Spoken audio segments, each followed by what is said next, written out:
Aceh Alauddin bin Firmansyah kepada Kapten Inggris Henry Middleton untuk izin dagang di Sumatera sampai ke Pulau Jawa dan di bandar-bandar yang takluk Sultan Aceh. Kemudian beberapa surat, salah satunya yang ada hari ini paling banyak disimpan di Denmark, Copenhagen Museum. Ini surat pembayaran usyur pajak kapal Denmark berlabuh di Kuala Aceh. Mereka membayar pajak kepada Sultan Aceh. Kemudian juga ada surat Sultan Aceh dengan bahasa Persia yang dikeluarkan oleh Sultan Alauddin Ahmad Shah.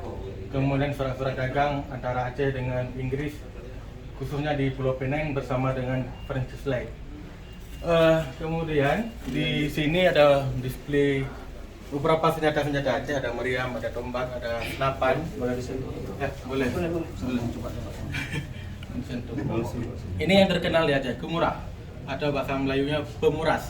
Jadi senapan yang sebenarnya menggunakan bahan baku buatan Inggris atau buatan Eropa, tapi dirakit di Aceh. Jadi orang-orang Aceh membeli bahan bakunya di Pulau Penang, di Singapura, dibawa ke Aceh dirakit di sini. Ini dapatnya di mana? Ini yang memang semua yang di sini ini yang kita selamatkan dari masyarakat, dan yang memang beberapa yang sudah dibawa ke luar Aceh kita selamatkan, kita pulangkan kembali ke Aceh. Ini berat juga ya? Berat.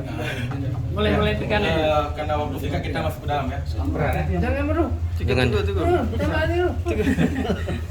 Sebelum itu ini mungkin yang ingin sangat penting untuk dijelaskan, satu naskah karya besar ulama Aceh, Syekh Nuruddin Ar-Raniri, kitab fikih pertama dalam bahasa Jawi, fikih ibadah, Shiratal Mustaqim, yang kemudian diganti dengan Sabilal Muhtadi karya Syekh Muhammad Arsyad Al-Manjari.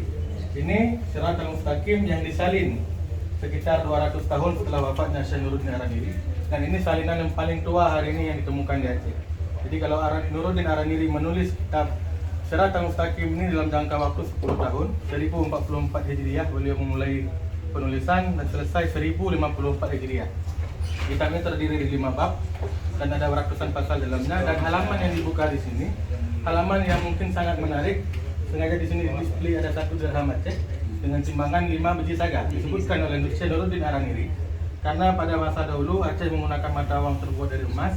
Disebutkan dalam bab zakat an-nuqud ya, bab zakat bab emas dan perak, khususnya mata uang di situ disebutkan 1 dirham Aceh beratnya 5 saga yang agari. Jadi 5 biji saga rambat, bukan biji saga pohon. Kalau di Aceh yang seperti ini saga, biji saga. Kalau saga pohon di Aceh disebut bayi. Disebutkan oleh Nuruddin Ar-Raniri. Ini ada timbangan, kemudian beberapa catatan. Selanjutnya